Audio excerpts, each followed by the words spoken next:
Suami tentaraku yang dingin. Terima kasih yang sudah setia menonton channel kami. Semoga diberikan kesehatan serta kelancaran rezekinya. Bab 30. Rindu menyatukan rasa.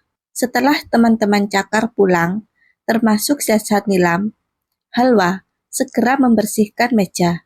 Sisa suguhan tadi. Kue dan bakwannya tidak tersisa. Teman-teman Cakar menyukai bolu pisang dan bakwan yang masih panas itu. Bahkan, ada beberapa yang bekal bakwan dan bolu pisang untuk dimakan di jalan. Halwa merasa senang bolu pisang dan bakwan buatan ibu dan dirinya disukai teman-teman Cakar. Terlebih, bolu dan bakwan itu masih dalam keadaan masih panas dan fresh. Jadi wajar mereka langsung menyukainya. Entah jika sudah dingin. Bu, terima kasih banyak sudah mau bantu Halwa di sini. Halwa jadi merepotkan ibu. Gara-gara Halwa manggil ibu ke sini. Ibu jadi tidak buka warung seharian. Ucap Halwa, merasa bersalah. Ngapain sih kamu itu Halwa meski berterima kasih sama ibu? Masalah tidak jualan sehari? Itu tidak masalah. Rezeki masih bisa dicari. Yang penting, sudah bisa melihat anak dan menantu akur dan bahagia. Ibu sudah senang. Jadi, jangan kamu pikirkan masalah itu. Iya Bu, balas Halwa bahagia. Mendengar jawaban dari ibunya yang tulus. Alhamdulillah, bolu pisang buatan kamu dan bakwan olahan kita laris manis, Tanjung Kimpul. Mereka semua suka. Terlebih kalau masih panas. Pasti sangat enak. Apalagi dibarengi teh tawar yang panas. Mantap, ujar Bu Aminah. Sangat senang melihat suguhan sederhana buatan mereka berdua habis dan disukai teman-temannya Cakar. Iya Bu, alhamdulillah. Ini tentu karena ketangkasan tangan ibu. Itu bukan bolu pisang buatan Halwa doang dong Bu. Kan resepnya sampai Halwa. Bisa dan tahu takarannya bahan itu semua dari ibu. Jadi, bolu pisang tadi merupakan buatan kita, sangkal Halwa. Iya, tapi tetap saja yang olah dan aduk serta memasukkan bahan dalam adonan adalah kamu. Ibu hanya masukin ke dalam loyang dan oven. Jadi, bolu itu bolu buatan kamu. Dan rasanya ini lebih lembut dan legit. Kamu memang sudah pintar kalau ibu ajarkan masak. Bu Aminah balik memuji. Halwa hanya senyum-senyum, merasa malu dapat pujian seperti itu dari ibunya. Perempuan memang harus bagus, begitu Halwa. Harus pandai manjain lidah suami, biar suami makin betah di rumah. Ngomong-ngomong, bolu pisang untuk suami kamu sudah kamu sisakan Halwa? Sudah dong Bu. Masa Halwa tidak menyisakan buat suami sendiri? Bu Aminah mengangguk setuju dengan sikap Halwa yang tetap memprioritaskan suaminya. Tidak mereka sadari, sejak beberapa menit yang lalu, Cakar rupanya sudah berada di belakang mereka, sehingga Cakar sedikit banyak sudah menguping pembicaraan anak dan ibu itu. Bu, di depan sudah ada Helmi menjemput. Terima kasih untuk hari ini ya. Ibu sudah membantu Halwa mempersiapkan suguhan untuk teman-teman Cakar. Bu Aminah dan Halwa terkejut beberapa saat. Mereka tidak tahu kalau Cakar berada di belakang mereka. Helmi, dia sudah menjemput rupanya. Baiklah kalau begitu. Ibu harus kembali, takut kesorean.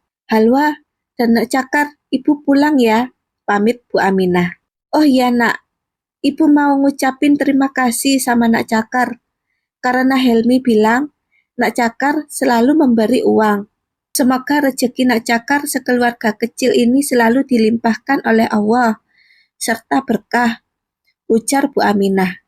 Sejenak menahan langkahnya. Hanya sedikit uang jajan, Bu, buat Helmi, balas Cakar. Merasa tidak enak, pemberiannya diungkit mertuanya. Bu Aminah tersenyum haru, lalu berjalan menuju ruang tamu, yang di sana sudah ada Helmi anak bungsunya menunggu.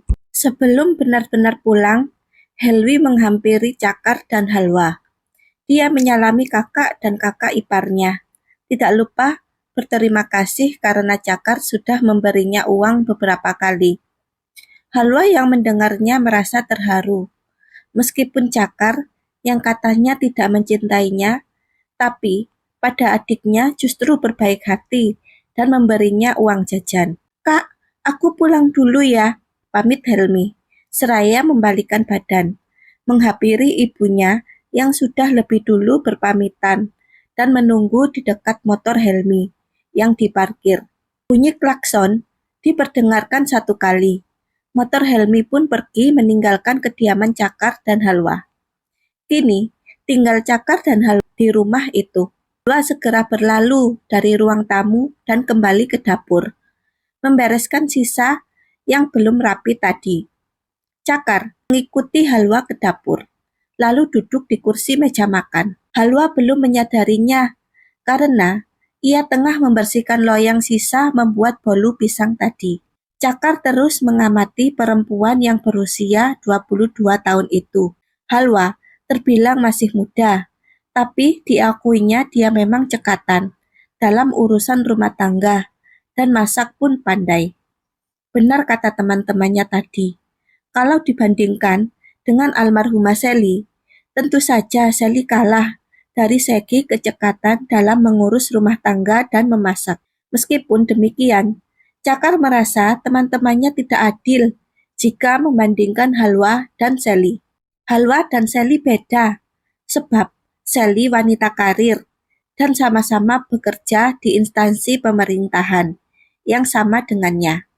Namun, setelah dipikir kembali, Halwa juga bekerja meskipun swasta, tapi dia masih menyempatkan memasak dan mengurus rumah, serta beres-beres. Sementara Sally, saat itu ada asisten rumah tangga di sini. Jadi Sally tidak pernah merasakan turun masak atau mencuci baju untuk Cakar dan menyetrikanya. Cakar menghela nafas dalam jika mengenang kembali Sally cinta pertamanya, yang kini hanya tinggal kenangan. Namun, namanya masih terpatri di dalam hati Cakar. Meskipun sudah ada Halwa di sampingnya. "Halwa, terima kasih untuk sore ini," ucap Cakar tiba-tiba. Halwa menoleh dengan heran. "Terima kasih untuk apa, Mas?" "Untuk jamuannya tadi pada teman-temanku," balas Cakar lagi. Halwa hanya mengangguk, seraya sibuk membereskan barang-barang yang sudah dicucinya tadi. Malang menjelang. Halwa sudah menaiki ranjang dan berbaring dengan menghadap tembok. Hari ini dia nampak lelah setelah seharian berkutat di dapur. Apalagi besok dia harus bekerja.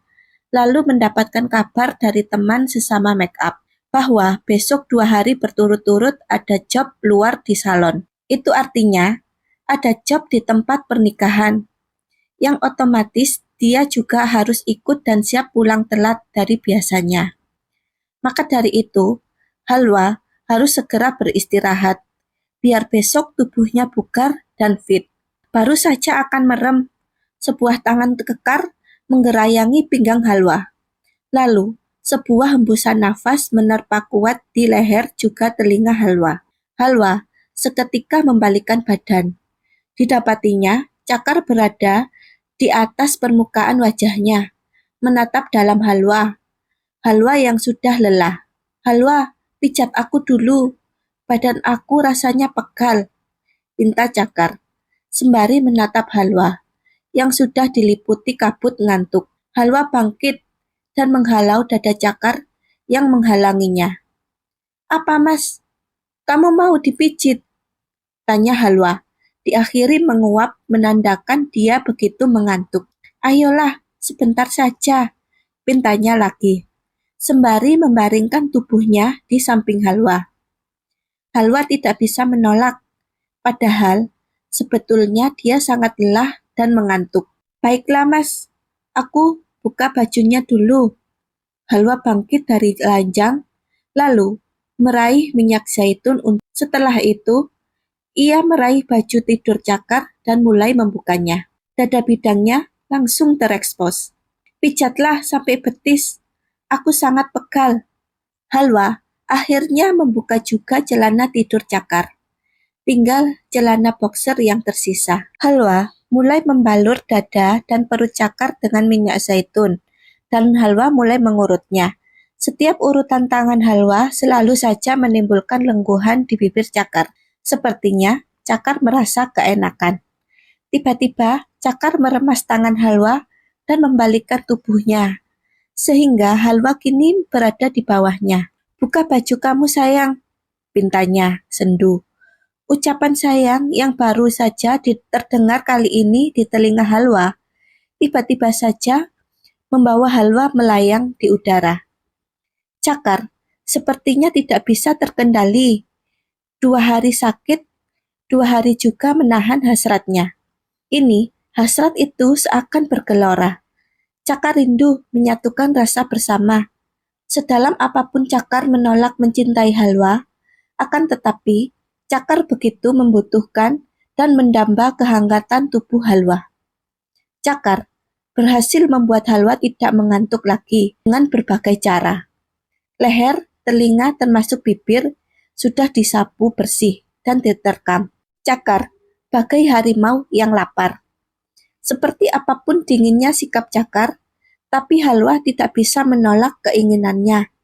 Terlebih, ia berharap semoga dari pergulatannya kali ini bisa tumbuh benih yang diharapkan, yang bisa menimbulkan cinta dari Cakar untuknya. Cakar melengguh lega. Dari wajahnya terpancar rasa puas dibarengi mata yang terpejam. Merasakan sebuah rasa yang tidak bisa diceritakan dengan kata-kata. Setelah semuanya tertumpah dan lega, Cakar tidak segera melepaskan Halwa. Dia mendekap dan masih merasakan degupan jantung yang saling menempel. Kedutan itu masih terasa, sehingga Cakar seperti ingin mengulanginya kembali. Bersambung.